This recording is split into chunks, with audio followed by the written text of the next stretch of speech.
2023, the government introduced a third generation ID, a smart ID, which has a chip.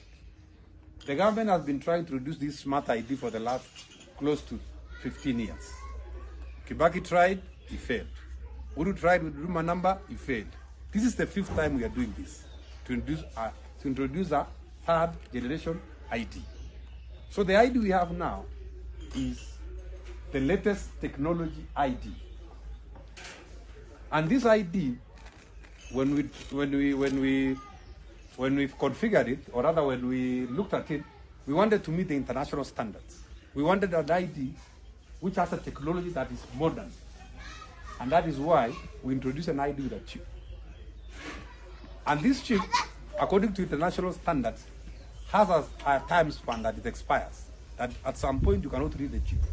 So the time is actually 10 years, just like your ATM card. That is why the current third generation ID, which is a smart card, and it's called Maisha card, has an expiry date. And in this Maisha card ecosystem, there are 4 components. There is the Maisha number. All children now being born are given a Maisha number, which will be a lifetime number for them, given by civil registration. It is a number that you'll use it in your birth certificate. You shall use it in primary school, you use it in secondary school, use it in the university. It becomes your ID number, it becomes your KRA PIN, it becomes your NSSF number, it becomes your NHIF number. It's a number, and it becomes a number you use in your death certificate. That is what we are calling Maisha number. That is the first component. The second component of this Maisha is what we are calling now Maisha card. The Maisha card, which is a smart card with a chip, has a Maisha number. The number is a number that you're going to use for your lifetime. For those people who already have an ID, your Maisha number is your current ID number.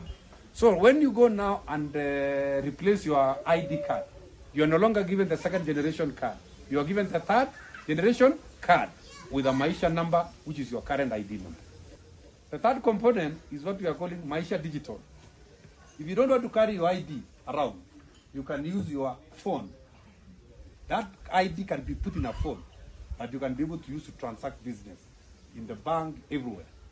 The 4th component is what we are calling Maisha integrated database.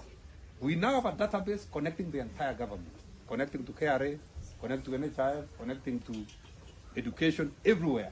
So that with that card, wherever you place that card, whether you want a police clearance certificate, when you present that card, it is connected. It is able to verify that that is your card. You cannot actually now carry somebody's card and expect to get something from government.